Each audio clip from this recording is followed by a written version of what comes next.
Greetings once again. The What It Takes Radio Company presents another of their interesting ideas for this Friday. And every Friday we go to, here we go, right, the Transformation Project. And today, the 10 steps to a life and business transformation. Here's the story. Good morning, folks. This is Stan Houston with interesting ideas. And of course, every Friday, and today is Friday the 5th of April, and we're waiting for spring to come, and hopefully it's going to be making it pretty soon, at least here in North Carolina, a little bit delayed, but hopefully it'll be with us soon. And wherever you are, I hope that there is at least a spring spirit in your heart and mind today. And it's kind of difficult. The news is continuing to be unpleasant. And so how do we deal with that? Well, first of all, we understand, as one of my mentors once said, Stan, remember, if it makes the news, there's a good chance it's not really that important. What's really important usually doesn't make the news. So see what the news is, but remember, it's never the full story. It's certainly seldom the true story anymore. So try and discover what is really going on.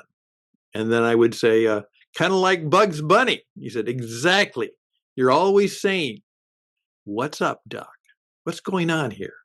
What really is happening?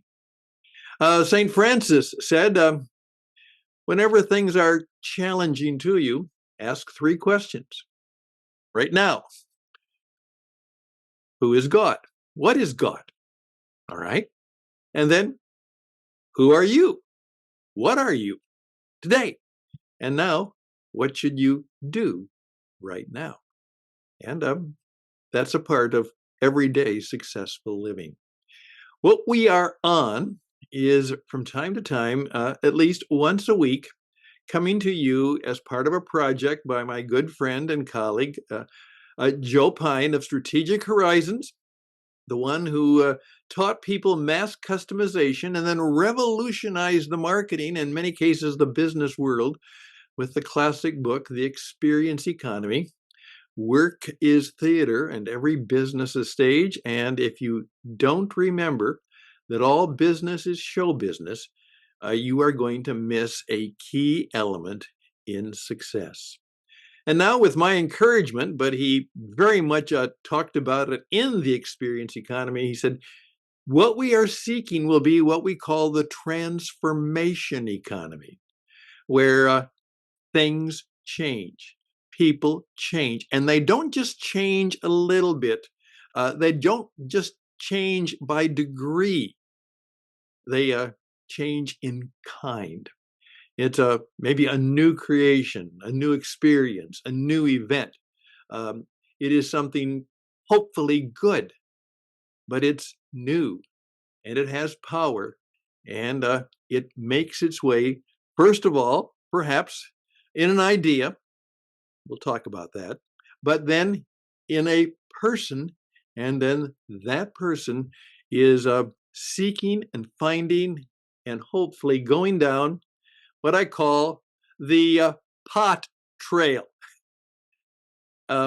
Transformation is about the path of transformation. It would be nice if it were a road.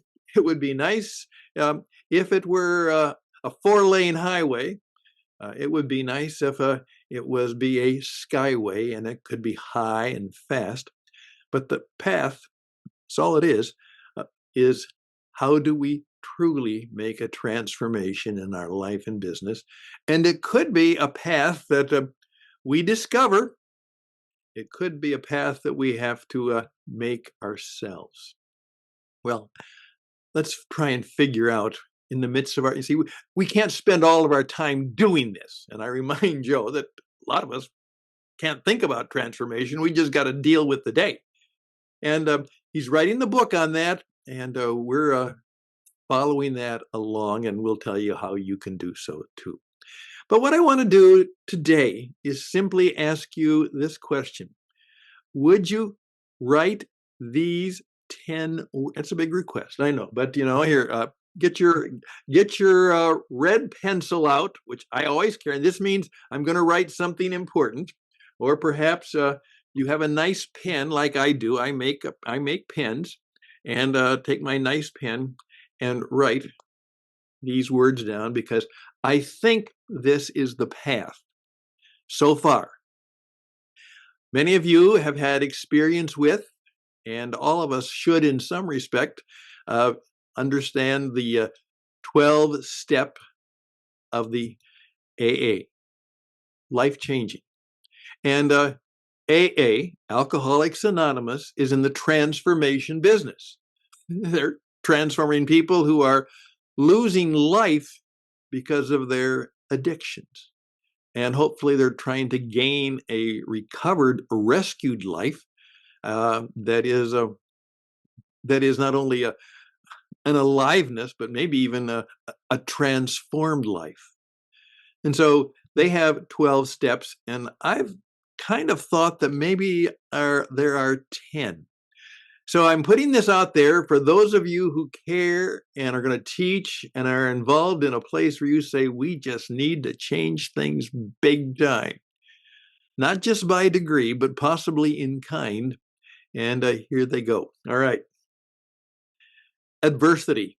It all begins because something is adverse.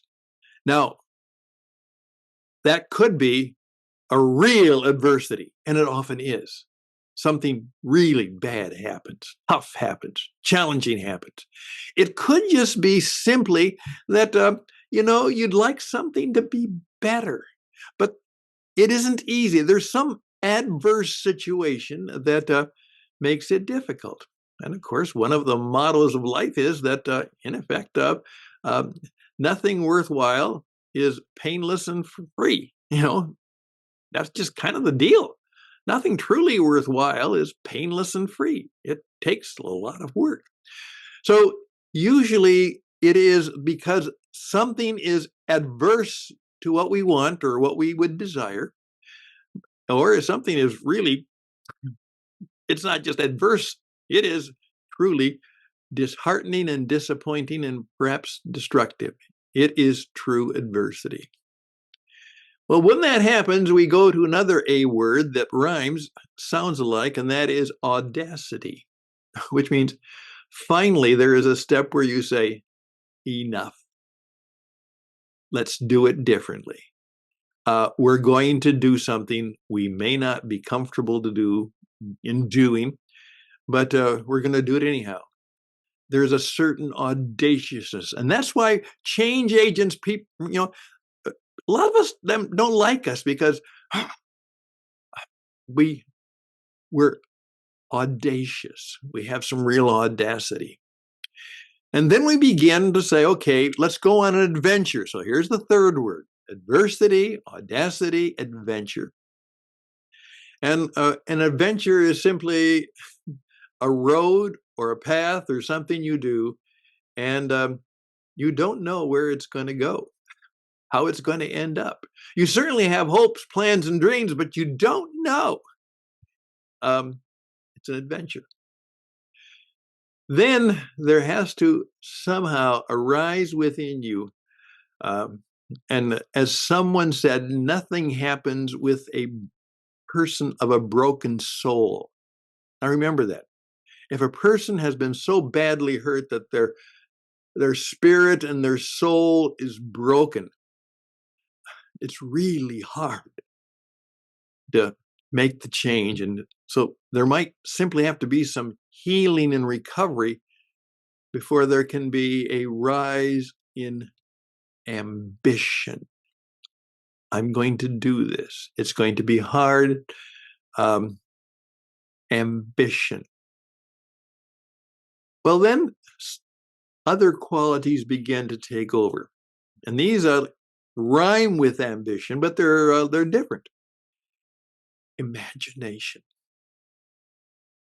Seek to create in yourself a kind of a wonderment and imagination. And we talk about this. There's a wonderful song on pure imagination. Just imagine. And that is a quality which all of us should seek to see. How can I, and when you do your own self-talk and things, you do your prayers, your ambitions, your affirmations, imagination, imagination. Then fascination. See, oh, wow, fascination. And there's an old song about fascination, it was fascination. And this is talking about a love affair. And that's what it almost has to be. You find something fascinating. Maybe you, and I'm trying to find it from the film series, is Mr. Spock, on Star Trek. Totally logical. But when something kind of defied his world of logic, he would simply say, fascinating.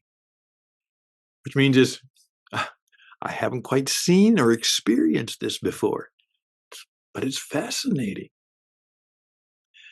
Then you will move, as my friend Joe will remind you, somehow there has to be, from ambition and imagination and fascination, something gets inside of you, which is a true, and it has to be powerful, aspiration. As I point out, one of the questions that Jesus asked people is, what do you want? What do you want me to do for you? And that is one of the best questions to ask yourself all the time.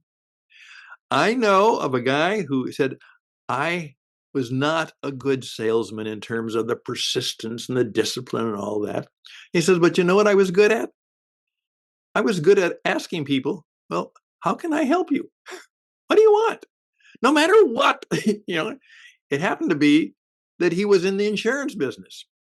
And most people didn't want insurance. No, you don't want to pay for insurance.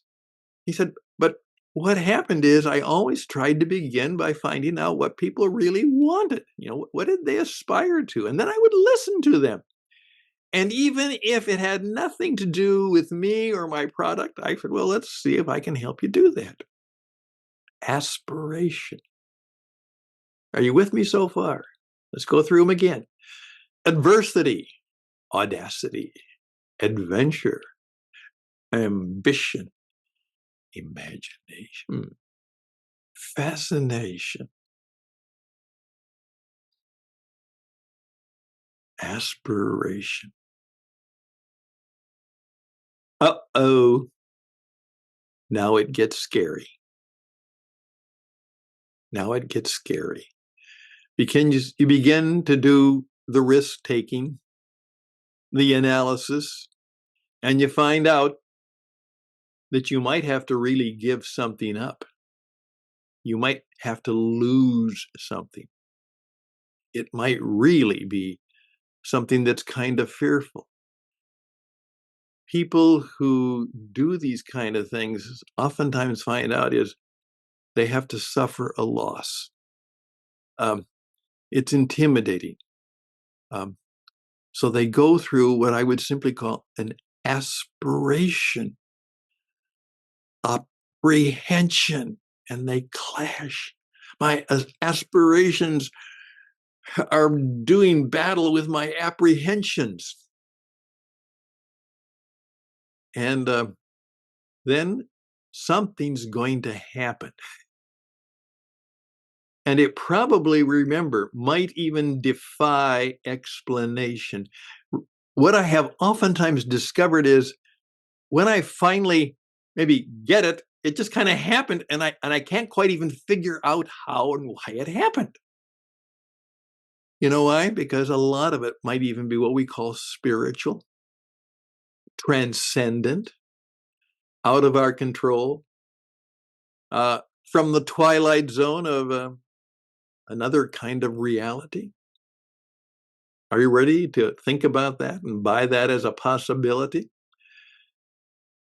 And then all of a sudden, transformation can happen. But you know what? It could be that you don't make it and you suffer a termination. It fell apart, didn't work.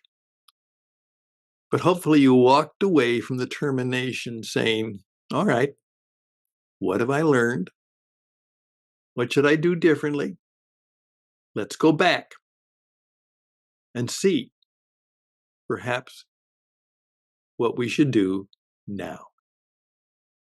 And then we look at the situation and we look at the adversity we've suffered or the adversity we still see, and we start again. We keep doing, we keep trying, we keep going, we keep praying, we keep pressing on, we keep on. Someone has said KO means knocked out,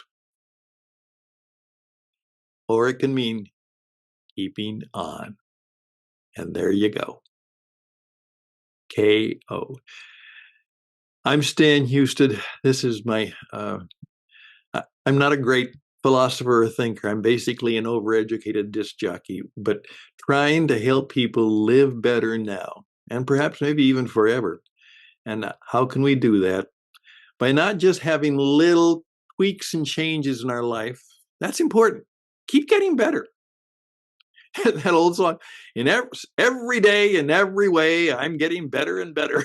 Well, you know, supposedly there was one famous football player years ago named Joe Namath, and he was quite a character. And supposedly he got up every day and looked in the mirror and said, every day in every way, I'm looking better than ever. Not that kind of vanity, but I'm getting better. I'm going to see if I can do something to make that a reality. There we go. Could that be the POT, the path of transformation? And I don't know, but I think so. But I would love to hear from you. And now, my friend Joe, we're working together. I'm trying to help him. He's the guy. But go to me, say, okay, stanhouston@gmail.com, and perhaps you have a story about transformation or an idea about transformation, or you really want to know more. stanhouston@gmail.com, and then I'm going to sign you over to Joe and give you the way you can subscribe to the writing he is now doing from Substack. And you can go and see what it's all about and begin to learn from it. There are some free ones available, but it's worth the scholarship, the scholarship tuition. To get the scholarship, you have to pay a little bit for it. You have to subscribe and join us trying to make the year 24 is a year of leap year, and we're going to have to make some significant leaps in our understanding of life and business and how to deal with the changes. Right now, my team is struggling. How do we deal with the incredible opportunities of AI and yet don't get sucked in by the demons and dragons that are also in AI? But remember, it's not artificial intelligence. That's right. That's the scary part. What it is aggregated information. There's nothing transforming about it, but it could lead to some transformation when people are involved. But it could also lead to some real bad evil having great powers through aggregated information. And then with that, what is your aspiration intelligence, your AI, your personal AI? What is your aspiration index AI? And what is it indexing to? Thank you so much for listening to me on this Friday. And I hope that as you go into the weekend, you'll give this some thought. And what you'll also do is you'll make a point of saying, in this coming week, I'm going to do something that may just help me in the midst of the mess I'm in or the world I'm in, seeking something that is truly matters in my life, my business, my career, that may require not just a change, but a transformation. Imagination, fascination, aspiration, transformation. All the best and blessings to you. Let's keep in touch. I'm Stan Houston for Interesting Ideas, and this has been the Transformation Podcast. Best and blessings always, and bye for now.